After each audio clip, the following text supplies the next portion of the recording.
Whilst the world is full of fast fashion with the latest trends changing ever so quickly, there is a massive amount of wasted fabrics due to this throwaway culture we have created. The whole industry is incredibly wasteful and damaging to the planet. But fear not, for Witchcraft can help. Witchcraft emphasises interconnectedness with nature and the importance of living in harmony with the earth, with emphasis on intentional living, community and crafting. So without further ado, we're going to talk about 5 witchy ways where you can reuse and recycle scrap fabrics and be witchy on a budget. Number 5. Poppets.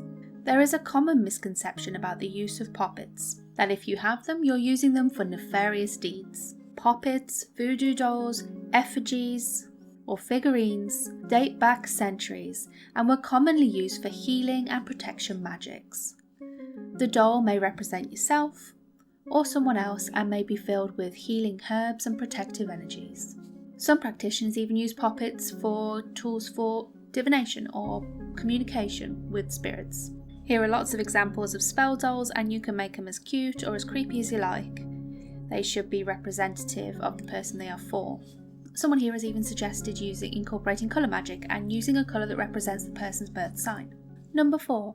Hats. Whilst they're not worn all day long by witches like they're in some fairy tale story, it is still fun to represent on occasion with the occasional pointy hat. There are various guides on how to make witch hats. These could be big ones for wearing or little ones for garlands. You can make them floppy, fabulous, floral, or even, hear me out, patchwork. I have pinned all of these ideas to a board that you are welcome to follow. I'll pop the link in the description and in the comments below. Number 3.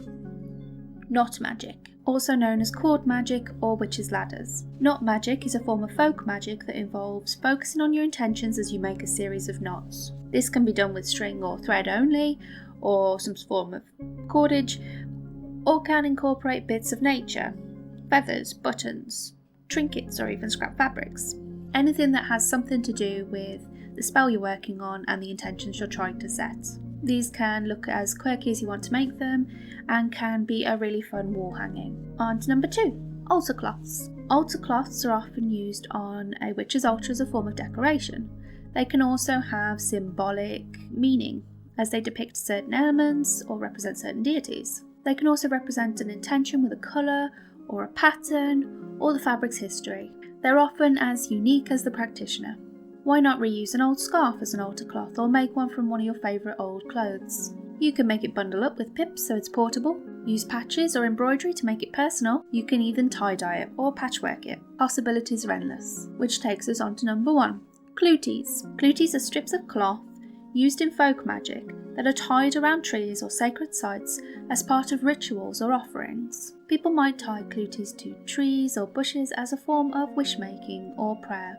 These look absolutely beautiful if found out and about, but if you're thinking about making a wish or an offering in this way, then you must have the permission of the landowner and ensure the fabric you are using is natural and will biodegrade. Alternatively, you can make your own indoor wishing tree like this one. Whilst not strictly witchy, here are a few bonus ways I found on Pinterest. Cute fabric mushrooms, fabric wreaths and wall hangings. Similar to poppets, you can make spell sachets for hanging around the home, or herby fragrance sachets to pop in drawers and wardrobes. Another option to use up a ton of scrap fabrics is with rag rugs. This is a great wallet-friendly way to cozy up your meditative space, along with floor cushions. So I have provided a couple of links to DIY pillows on the board link below. Let me know in the comments which project you'll be starting up next, and if you've got any more witchy ways you can use up scrap fabrics.